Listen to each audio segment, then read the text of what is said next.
How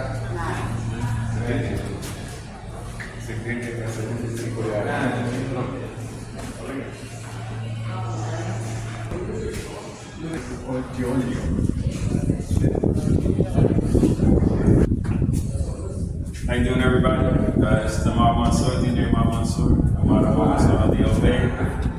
Here in Salvador Bahia. Today we're at the Farol de Baja, or the Lighthouse in Baja, also known as the Fort of Santo Antonio, or St. Antonio's Fort.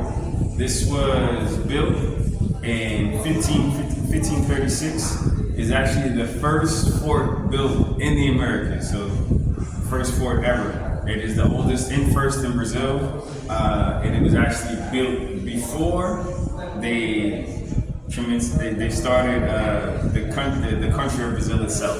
So the country of Brazil itself was started in 1554, and this was built in 1536. Okay. So people call this the Farol de Baja, or Baja Lighthouse, but it wasn't always a lighthouse. It was just a fort in the beginning. It was created to protect Bahia from invaders like the Dutch invaders who came to try to take over Brazil. And they put it here because this is the entrance to Bahia, the Bay of All Saints, and it's the highest point in any other points. So you can see anything coming. It's a great defense strategy. They ain't real. Okay, so now we're in the powder room. It's not makeup. This is the gunpowder room. So this is where they would have the cannonballs. They would have the barrels filled with the gunpowder, and they would put the cannonballs into the cannon, and they would stuff them down with this and light them, and we're off. It's the powder room.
Okay, so the importance of the Fort of Santo Antonio is strategic defense militarily.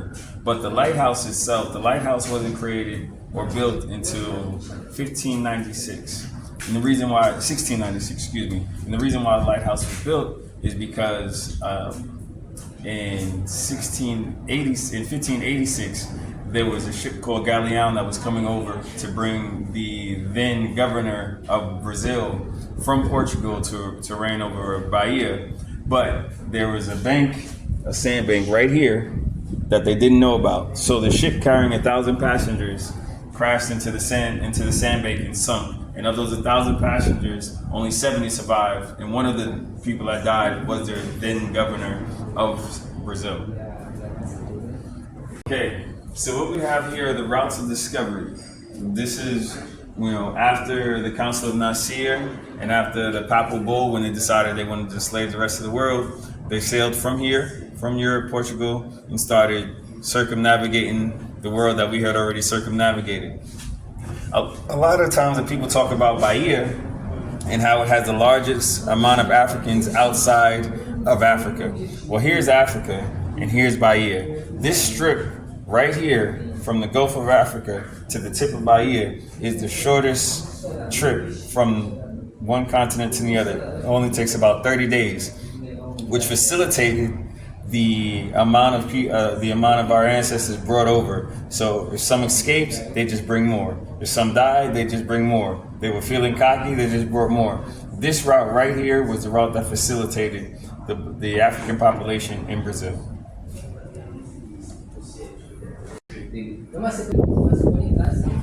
Okay, so these are some of the artifacts that we have from back in the days when they were sailing. This is a sail, and this is a weight to hoist the sail. So they strap the sail up and they throw this weight down and pulls up the sail, so they can start catching the wind and start sailing. Okay, this is a model of a yacht from 1860. We have different notions of what a yacht looks like, but this was a yacht back in the days. So yachts ain't new, y'all. Okay, so here we have examples of the different types of devices they use for the lighthouse. This was the first modern one, okay, and this one was used from the 1700s until the late 1800s until they built this new one, which has been here since 1874. And here you have some old compasses that they used to navigate.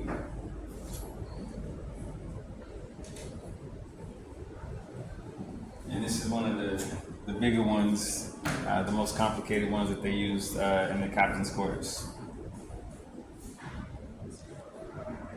Okay, so this is the Galeão Portuguese warship. This was the ship that was coming over in 1586 that was bringing the governor, Francis Pereira, from Portugal to rule over Brazil.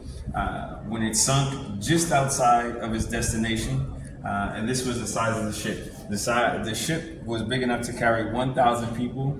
And generally, it was used to escort ships as they traveled because they had a big problem with pirates and treachery and war and overseas back in those days.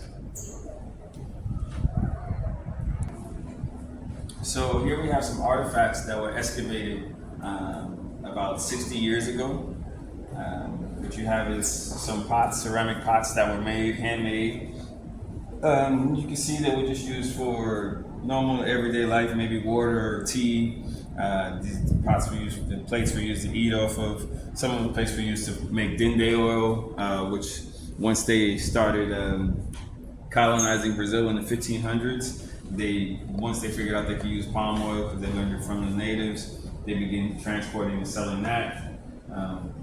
Then you have these ornate tapestries that were used by the nobles, the rich folk, the kings and queens and sons of kings and queens and the nobles. This stuff would be considered antique and really expensive right now. Okay, so what makes this lighthouse so special and this fort, Santo Antonio, so special is that it was the first lighthouse in the Western Hemisphere, the first fort in the Western Hemisphere. And since Bahia was the first capital of Brazil, this is the oldest monument in Bahia before even Brazil started. So this is the sitting point, the epicenter of Brazil itself. That's why this is so special.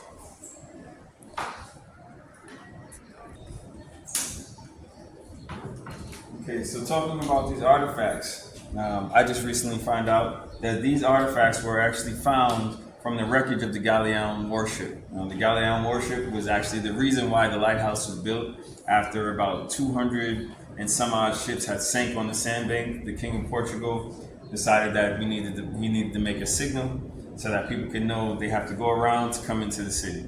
And these are the artifacts that were on the ship that they dove and found at the in the depths of the ocean.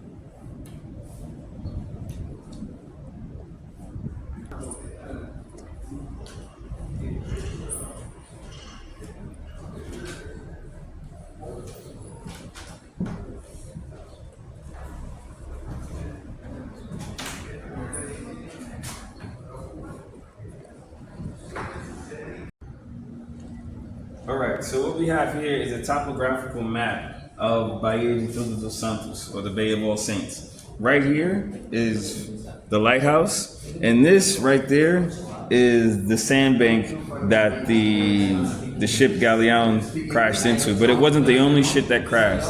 There were about 200 ships that crashed into the sandbank, and that's when the King of Portugal decided that he wanted to put a signal so that people know how to go around and make it into the city.